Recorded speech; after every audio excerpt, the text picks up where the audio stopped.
হয়েছে যে লাকসাম সেই এলাকা, যে এলাকাতে মানুষ সবচেয়ে বেশি নির্যাতিত হয়েছে আওয়ামী লীগের হাতে, তাই না? আর আপনাদের একজন মন্ত্রী ছিল, মন্ত্রী তাজুল ইসলাম, তাই না? তার অত্যাচারে তার নির্যাতনে এই এলাকার মানুষ তারা এখানে আসতে পারত না, বাড়িঘর ভেঙে দিত, মহিলাদেরকে উপর দিয়ে তুলে নিয়ে যেত এবং ঘরের মধ্যে যা কিছু সরঞ্জাম থাকতো সবকিছুকে ভেঙে ফেলে দিত। একটা ত্রাস, একটা রীতিমতো একটা ভয়াবহ একটা ত্রাসের রাজত্ব সৃষ্টি করেছিল, তাই না? সেই তাজুল ইসলাম এখন কোথায়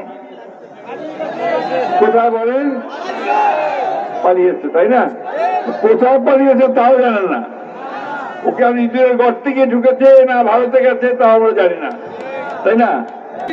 আপনাদের লাকসামবাসীর সঙ্গে একসাথে রয়েছেন আমাদের প্রিয় মানুষ জনাব আবুল কালাম, আমাদের মাঝে আজকে এখানে উপস্থিত আছেন। শোনো, আমরা অনেক দূর থেকে আসছি তোমাদের সঙ্গে দু একটা কথা বলার জন্য।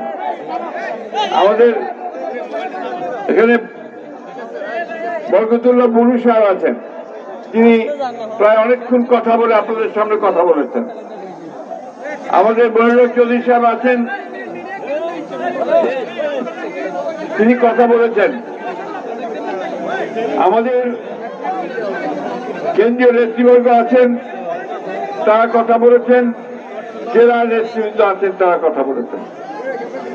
লাকসামের নেতৃবৃন্দ কথা বলেছেন। আজকে আমি যখন আপনাদের সামনে দাঁড়িয়েছি তখন বাংলাদেশ একটা ক্রান্তিকাল অতিক্রম করছে। এই ক্রান্তিকালটা কিসের আপনাদের বলছি যে আজকে সময়টা কিন্তু একটা ফ্যাসিবাদ গোটা বাংলাদেশের অর্থনীতি, রাজনীতি, সমস্ত প্রতিষ্ঠানগুলোকে ধ্বংস করে দিয়েছে। সেইখান থেকে এখন আমরা একটা নতুন জায়গায় এসেছি।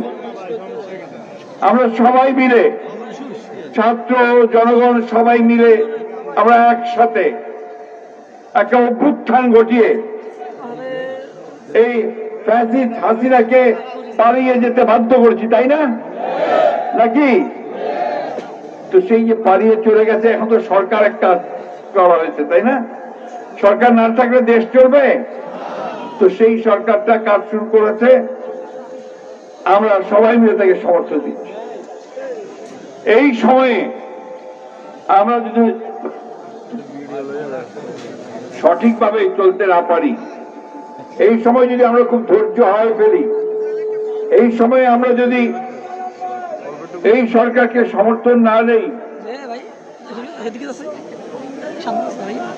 তাহলে এই সরকারকে সমর্থন না দেই, তাহলে কি সরকারটা কাজ করতে পারবে?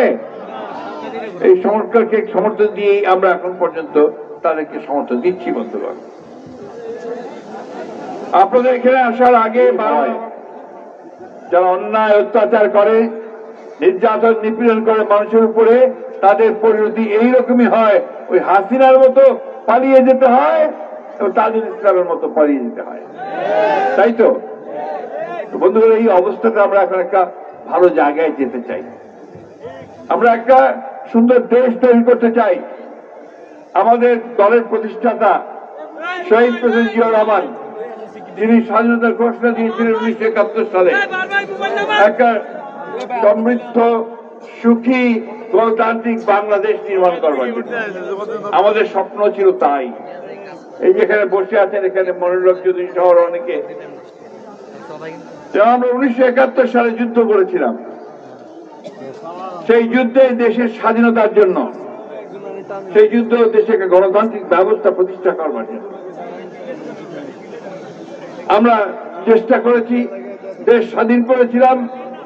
দুর্ভাগ্য আমাদের, পরবর্তীতে যে শাসকেরা আসলো শেখ মুজিবুর রহমানের নেতৃত্বে, তারা আমাদেরকে সেই দেশ আমাকে উপহার দিতে পারেনি। এবং আরো ভয়াবহ, তার মেয়ে গত 15 বছরে এই দেশের সমস্ত প্রতিষ্ঠানগুলোকে ভেঙে দিয়েছে। আমাদের পার্লামেন্টকে ধ্বংস করেছে, নির্বাচন ব্যবস্থাকে ধ্বংস করেছে, আমাদের বিচারালয়কে ধ্বংস করেছে, হাইকোর্ট ধ্বংস করেছে, সুপ্রিম কোর্ট ধ্বংস করেছে, আমাদের প্রশাসন তাকেও ধ্বংস করেছে। এই হাসিনা এই কাজটা করে দিয়ে গেছে। আপনারা বলেন যে বিগত বছরগুলোতে আপনারা কেউ ভোট দিতে পারছেন? 3টা ভোট হয়েছে না? 3টে ভোটে কেউ ভোট দিতে পারেন, চেয়ারম্যান ভোট হয়েছে, উপজেলা ভোট হয়েছে, আপনারা কেউ পারেননি। হাসিনা সেটাকে ধ্বংস করে দিয়েছিল। ভোটের কোনো দরকারই ছিল না।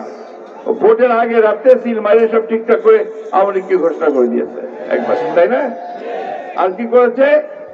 154 জনকে বিনা প্রতিদ্বন্দ্বিতায় নির্বাচিত ঘোষণা করে দিয়ে সরকার গঠন করছে।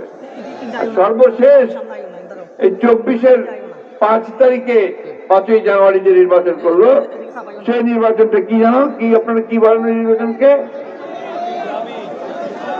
নিজেরা না, নিজেরা ডামি ইলেকশন বলে না সবাই?